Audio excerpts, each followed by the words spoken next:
এই জঘন্য কাণ্ড যারা ঘটিয়েছেন এদের পেছনে যাদের মাথা আছে তাদেরও সাজা দিতে হবে। এই সমস্ত ব্যাপারটা সার্বিকভাবে না দেখলে পরে হঠাৎ একজন একটা ঘটনা ঘটিয়ে ফেলেছেন, বিশেষ করে আমাদের এই অভয়াকাণ্ড দিয়ে তা মনে হচ্ছে না।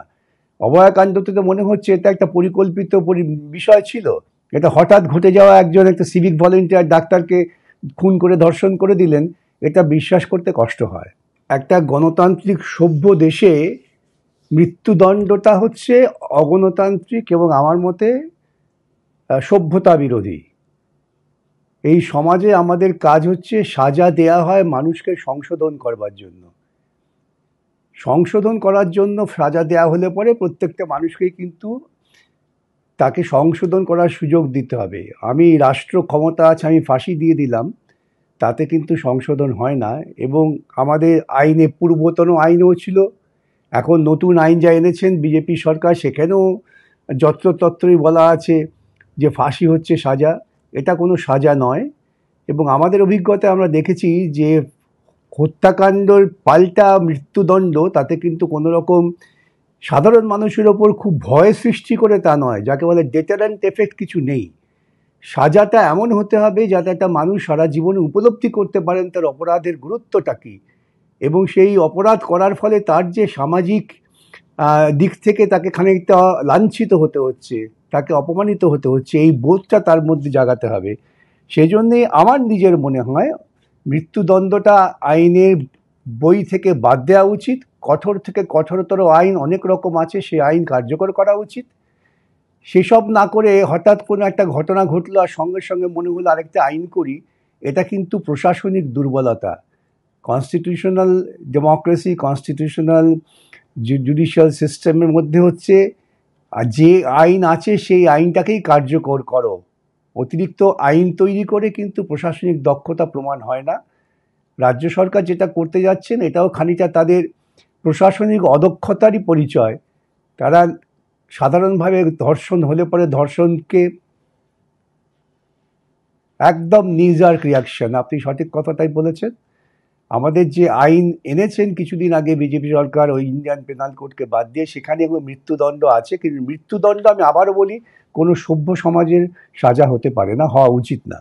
এটা শেষ পর্যন্ত রাষ্ট্রপতির অনুমোদনের জন্য যাবে। যদি দেখা যায় এই আইন কেন্দ্রীয় আইনের সঙ্গে কোথাও সংঘাত সৃষ্টি করছে, তাহলে কেন্দ্রীয় আইনই থাকবে, রাজ্য সরকারের আইন থাকবে না। রাজ্য সরকার যে প্রস্তাবনা করেছেন সেই প্রস্তাবনা শেষ পর্যন্ত সাংবিধানিক আদালতে টিকবে কিনা এ নিয়ে আমার সন্দেহ আছে। এটা তো অনুমোদন নাও পেতে পারে, কেন কেন্দ্রীয় আইনে তো আছে, সাজার কথা বলা আছে, খুব কঠিন সাজার কথাই বলা আছে, সেটাকে তো কার্যকর করা দরকার। সেখানে অতিরিক্ত একটি সাজা এনে ধর্ষণ মানেই মৃত্যুদণ্ড, এটা তো একটা মধ্যযুগীয় চিন্তা হয়ে গেল। এটা একটা সামাজিক সমস্যা।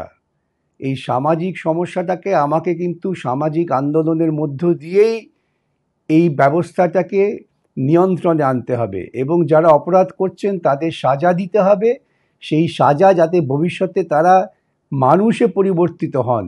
আমরা আজকাল আর জেল বলি না, বলি সংশোধনাগার। সংশোধন করবার সুযোগটা দিতে হবে। এই জঘন্য কাণ্ড যারা ঘটিয়েছেন এদের পেছনে যাদের মাথা আছে তাদেরও সাজা দিতে হবে। এই সমস্ত ব্যাপারটা সার্বিকভাবে না দেখলে পরে হঠাৎ একজন একটা ঘটনা ঘটিয়ে ফেলেছেন, বিশেষ করে আমাদের এই অভয়াকাণ্ড দিয়ে তা মনে হচ্ছে না। অভয়াকাণ্ডতে তো মনে হচ্ছে এটা একটা পরিকল্পিত বিষয় ছিল। এটা হঠাৎ ঘটে যাওয়া একজন একটা সিভিক ভলেন্টিয়ার ডাক্তারকে খুন করে ধর্ষণ করে দিলেন, এটা বিশ্বাস করতে কষ্ট হয়। এখন তো কার্যকর করাই হয়নি, সেই আইনতে কার্যকর করতে হবে। অপরাধ সংগঠিত হয়েছে 1 জুলাইয়ের পর থেকে, যেগুলো হবে সেগুলো নতুন আইনেই বিচার হবে। নতুন আইনে যথেষ্ট ব্যবস্থা আছে, সেই ব্যবস্থাটাকে কার্যকর করার জন্যই আমাদের বিচার ব্যবস্থাকে, তদন্তকারী সংস্থাকে, সকলকেই খুব দক্ষতার সঙ্গে কাজ করতে হবে। ঠিকমতো তদন্ত না হলে, তথ্য না পেলে অপরাধীকে সাজা দেওয়া যায় না, এটা তো মাথায় রাখতে হবে। আমি তদন্ত করার ক্ষেত্রে যদি ত্রুটি করে ফেলি তাহলে কিন্তু আমি যতই ভাবি না কেন বিচারপতিরা তারা তদন্তের তথ্যের ওপর দাঁড়িয়ে রায় দেবেন, তার বাইরে রায় দেওয়া তাদের সুযোগ নেই। সিবিআইকে চেষ্টা করতে হবে। এখন তথ্য প্রযুক্তি প্রকৌশল অনেক এগিয়েছে, টেকনোলজি অনেক এগিয়েছে। এই সায়েন্স এবং টেকনোলজির ওপর নির্ভর করে সিবিআইকে বার করতেই হবে। যারা তথ্য লোপাট করেছেন তাদেরও খুঁজে বার করতে হবে, এবং কেন তথ্য লোপাট করা হয়েছে তাদেরও খুঁজে বার করতে হবে। সামগ্রিকভাবে সিবিআইকে কিন্তু তাদের যোগ্যতা প্রমাণ করতে হবে। এইরকম একটি ঘটনা, যে ঘটনা গোটা বিশ্বকে আলোড়িত করেছে, সেই ঘটনা যদি তদন্ত ঠিকমতো সিবিআই না করতে পারে, তাহলে জানবেন যে গোটা পৃথিবীর কাছে ভারতবর্ষের গণতান্ত্রিক প্রক্রিয়া সম্পর্কে প্রশ্ন উঠে যাবে। এই জঘন্য কাণ্ড যারা ঘটিয়েছেন, এদের পেছনে যাদের মাথা আছে তাদেরও সাজা দিতে হবে। এই সমস্ত ব্যাপারটা সার্বিকভাবে না দেখলে পরে হঠাৎ একজন একটা ঘটনা ঘটিয়ে ফেলেছেন, বিশেষ করে আমাদের এই অভয়াকাণ্ড দিয়ে, তা মনে হচ্ছে না। অভয়াকাণ্ডতে তো মনে হচ্ছে এটা একটা পরিকল্পিত বিষয় ছিল। এটা হঠাৎ ঘটে যাওয়া, একজন একটা সিভিক ভলেন্টিয়ার ডাক্তারকে খুন করে ধর্ষণ করে দিলেন, এটা বিশ্বাস করতে কষ্ট হয়। একটা গণতান্ত্রিক সভ্য দেশে মৃত্যুদণ্ডটা হচ্ছে অগণতান্ত্রিক এবং আমার মতে সভ্যতা বিরোধী। এই সমাজে আমাদের কাজ হচ্ছে সাজা দেয়া হয় মানুষকে সংশোধন করবার জন্য। সংশোধন করার জন্য সাজা দেয়া হলে পরে প্রত্যেকটা মানুষকেই কিন্তু তাকে সংশোধন করার সুযোগ দিতে হবে। আমি রাষ্ট্র ক্ষমতা আছে, আমি ফাঁসি দিয়ে দিলাম, তাতে কিন্তু সংশোধন হয় না। এবং আমাদের আইনে, পূর্বতন আইনও ছিল, এখন নতুন আইন যা এনেছেন বিজেপি সরকার, সেখানেও যত্রতত্রই বলা আছে যে ফাঁসি হচ্ছে সাজা। এটা কোনো সাজা নয়। এবং আমাদের অভিজ্ঞতায় আমরা দেখেছি যে হত্যাকাণ্ডর পাল্টা মৃত্যুদণ্ড, তাতে কিন্তু কোনো রকম সাধারণ মানুষের ওপর খুব ভয় সৃষ্টি করে তা নয়, যাকে বলে ডেটারেন্ট এফেক্ট কিছু নেই। সাজাটা এমন হতে হবে যাতে একটা মানুষ সারা জীবনে উপলব্ধি করতে পারেন তার অপরাধের গুরুত্বটা কী, এবং সেই অপরাধ করার ফলে তার যে সামাজিক দিক থেকে তাকে খানিকটা লাঞ্ছিত হতে হচ্ছে, তাকে অপমানিত হতে হচ্ছে, এই বোধটা তার মধ্যে জাগাতে হবে।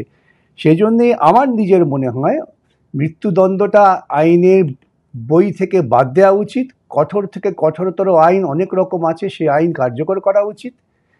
সেসব না করে হঠাৎ কোনো একটা ঘটনা ঘটলো আর সঙ্গে সঙ্গে মনে হলো আরেকটা আইন করি, এটা কিন্তু প্রশাসনিক দুর্বলতা।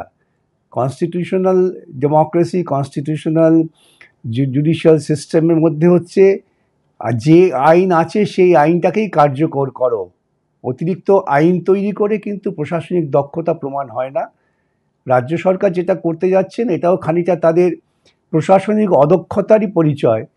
তারা সাধারণভাবে ধর্ষণ হলে পরে ধর্ষণকে একদম নিজার্ক রিয়াকশন, আপনি সঠিক কথাটাই বলেছেন।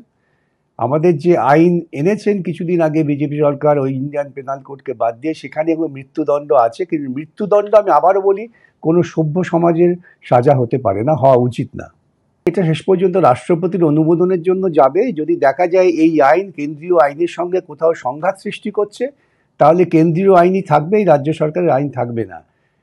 রাজ্য সরকার যে প্রস্তাবনা করেছেন, সেই প্রস্তাবনা শেষ পর্যন্ত সাংবিধানিক আদালতে টিকবে কিনা, এ নিয়ে আমার সন্দেহ আছে।